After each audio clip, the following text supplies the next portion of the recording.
पिछली वीडियो में अपने पास्ट कंटिन्यूअस टेंस कंप्लीट कर ही लिया था और अब अपन अगला टेंस ले रहे हैं पास्ट परफेक्ट टेंस।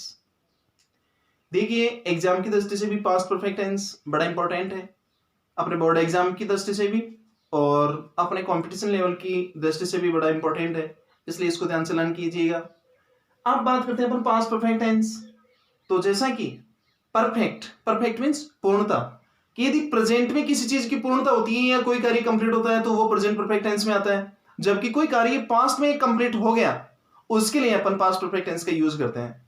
ध्यान रहे पास्ट परफेक्ट टेंस है, इस पास्ट परफेक्ट टेंस के अंदर आपके दो टेंस एक साथ चलते हैं, लेकिन उसमें कार्य भी दो होते हैं, लेकिन अकेला जो कार्य होगा उसमें सदैव पास्ट परफेक्ट टेंस का यूज किया जाएगा, जबकि दो कार्य होंगे तो उनके अंदर एक में पास्ट परफेक्ट टेंस और एक के अंदर पास्ट सिंपल टेंस का यूज किया जाएगा।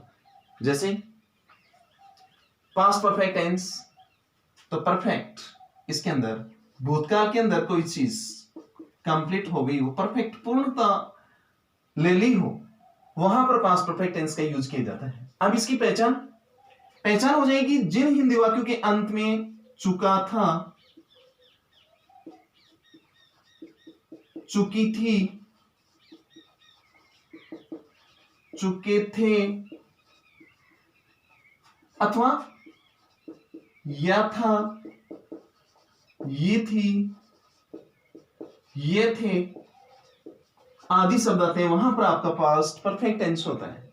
जैसे उसने अपना गृह कार्य पूर्ण कर लिया था, मैं खाना खा चुका था, इस प्रकार से।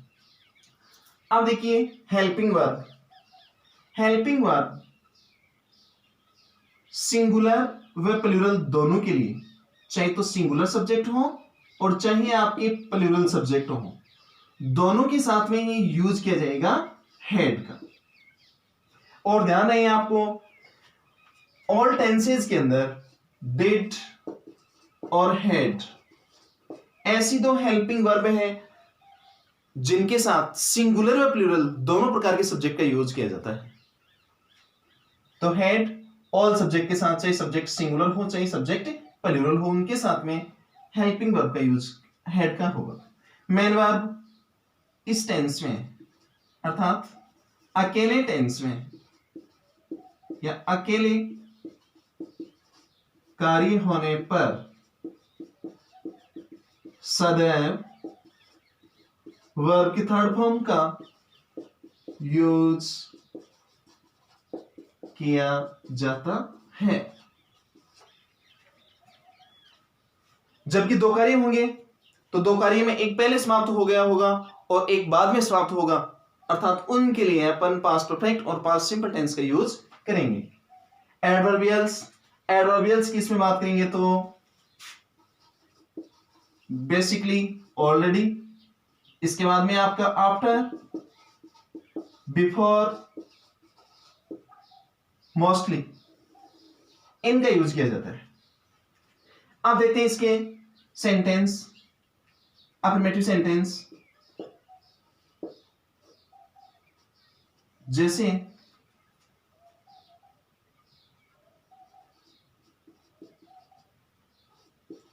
मोनिका ने अपना गृह कार्य पूर्ण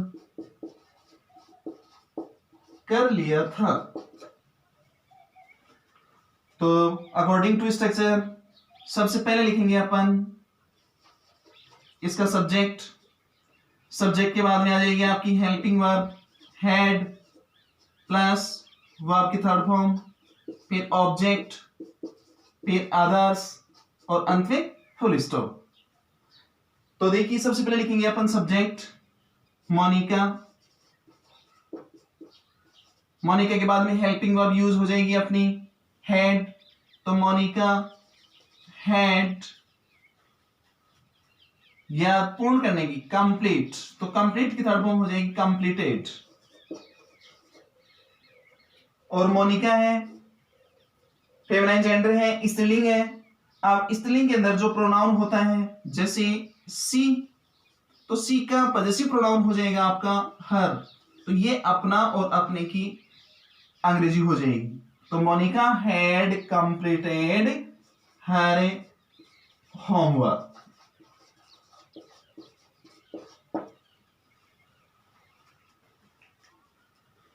अब इसका नेगेटिव सेंटेंस के स्ट्रक्चर हो जाएगा। सबसे पहले लिखेंगे अपन सब्जेक्ट, सब्जेक्ट के बाद में आपकी हेल्पिंग वर्ब आ जाएगी, हेड के बाद में नॉट प्लस वर्ब के थर्ड फॉर्म ऑब्जेक्ट अदर्स और फुल स्टॉप। जैसे उसने एक पार्ट याद नहीं किया था तो अंत में आ गया याद था या ये थी। तो सबसे पहले अपन सब्जेक्ट लेंगे, तो सब्जेक्ट उसने अपना एक पार्ट याद नहीं किया था, तो मस्कुलिन जेंडर है, इसलिए मैं लिखता हूं यहां पर he had not learned a lesson. इसी प्रकार से इसका इंट्रोगेटिव सेंटेंस है, इंट्रोगेटिव सेंटेंस बनाएंगे तो वो बन जाएगा आपका had he learned a lesson, interrogative sentence और इंट्रोगेटिव मार्क अंत में। इसी तरह से आपका इंट्रोगेटिव नेगेटिव सेंटेंस बनाएंगे तो इसको बना लेंगे। सबसे पहले लिखेंगे अपन had he not learned a lesson.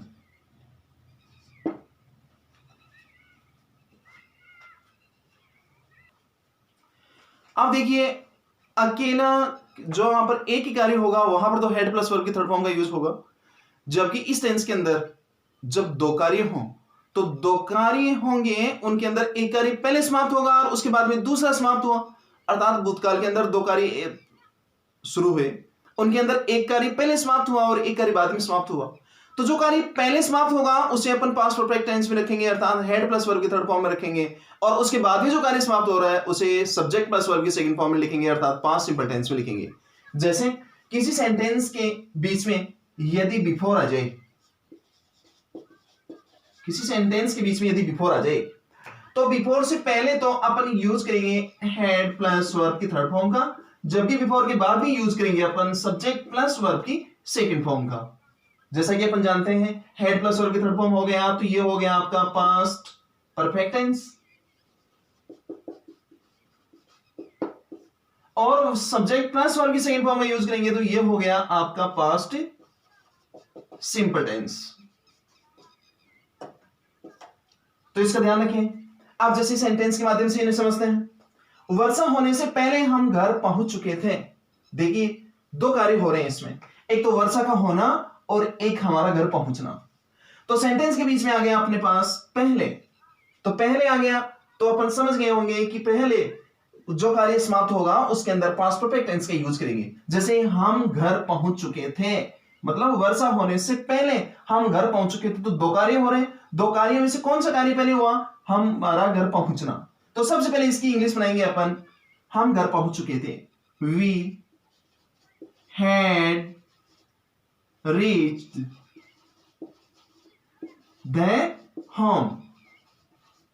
अब बीच में आ गया पहले, तो पहले इंग्लिश लिखेंगे अपन बिफोर, बिफोर वर्षा होने से पहले, तो इट जेंडर है इसलिए अपन प्रोनाउन इट का यूज करेंगे, इट, और वर्षा होने की होगी रेन की सेकंड फॉर्म लगा देंगे अपन रेंट। ऐसे ही दूसरा सेंटेंस है, मेरे स्टेशन पहुंचने से पहले गाड़ी जा चुकी थी। मतलब दो काम हो रहे हैं, मेरा स्टेशन पर पहुंचना और दूसरा गाड़ी का छूटना। तो अब इसमें पहले काम कौन सा हुआ? गाड़ी का छूटना। तो गाड़ी के छूटने को तो लिखेंगे अपन पास्ट परफेक्ट टेंस में, और जो बाद में मैं पहुंचा वो आ जाएगा आपका पास्ट सिंपल टेंस में, और बीच में आ गया आपका पहले। तो देखिए द ट्रेन हैड लेफ्ट या gone before I reached the station.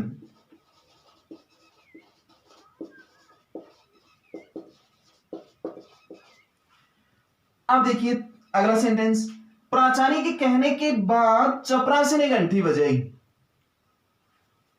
तो इसमें दो काम हो रहे हैं, लेकिन सेंटेंस के बीच में आ गया बाद, तो अब इसमें दो काम हो रहे हैं। दो काम में से पहले काम होगा उसको पास्ट परफेक्ट टेंस में लिखेंगे, और जो बाद में काम हो रहा है उसे अपन पास्ट सिंपल टेंस में लिखेंगे। लेकिन बाद आ गया, तो बाद आने के लिए देखो, यदि किसी सेंटेंस के अंदर, ये पहला आपको मैंने पैटर्न बताया था और यहां पर मैं ये दूसरा बता रहा हूं कि यदि किसी सेंटेंस के अंदर हिंदी वाक्यों के अंदर तो बाद आ जाए और इंग्लिश के अंदर यदि आफ्टर आ जाए, तो ध्यान है स्थिति वैसी की वैसी बनी रहेगी, लेकिन इधर हो जाएगा आपका सब्जेक्ट प्लस वर्ब की सेकंड फॉर्म और नेक्स्ट हो जाएगा हेड प्लस वर्ब की थर्ड फॉर्म। मींस पहले जो पास्ट परफेक्ट शुरू में आ रहा था अब पास्ट परफेक्ट एंड में चला जाएगा, और शुरू में जो पास्ट सिंपल एंड में आ रहा था वो पास्ट सिंपल अपन पहले ले आएंगे। तो इसका ध्यान रखें, आफ्टर और बिफोर यदि बीच में आते हैं तो ये दोनों स्थितियों को आप ध्यान रखें कि यदि बिफोर आ रहा है तो बिफोर से पहले अपन पास्ट परफेक्ट टेंस का यूज करेंगे और बिफोर के बाद अपन पास्ट सिंपल टेंस का यूज करेंगे। लेकिन यदि किसी सेंटेंस के अंदर आफ्टर आ गया तो आफ्टर से पहले स्थितियां वैसी की वैसी बनी रहेंगी जैसे कि अबव सेंटेंस में थी, बट आफ्टर से पहले अपन पास्ट सिंपल टेंस का यूज करेंगे और बाद में आपका पास्ट परफेक्ट टेंस का यूज करेंगे। जैसे कि अपने पास सेंटेंस है प्राचार्य के कहने के बाद चपरासी ने घंटी बजाई, तो काम पहले कौन सा हुआ? पहले काम तो ये हुआ कि प्राचार्य का कहना, तो शुरू में अपन लेंगे पास्ट सिंपल टेंस, अर्थात कौन सा काम बाद में हुआ? चपरासी ने घंटी बजाई। The peon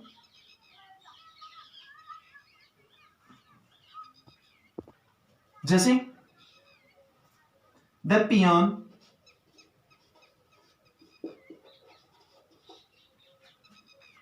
rang the bell after the principal had told या said। तो अब आपको समझ में आ गया होगा कि सेंटेंस के हिंदी वाक्यों के बीच में यदि आ जाए बाद और इंग्लिश वाक्यों के अंदर आ जाए आपके आफ्टर, तो शुरू के अंदर हो जाएगा आपका पास्ट सिंपल टेंस अर्थात सब्जेक्ट प्लस वर्ब की सेकंड फॉर्म, और बाद में हो जाएगा आपका पास्ट परफेक्ट टेंस अर्थात सब्जेक्ट प्लस हेड और प्लस वर्ब की थर्ड फॉर्म। तो इन दोनों के अंदर आप कंपैरिजन में ध्यान रखें, आफ्टर और बिफोर आती है।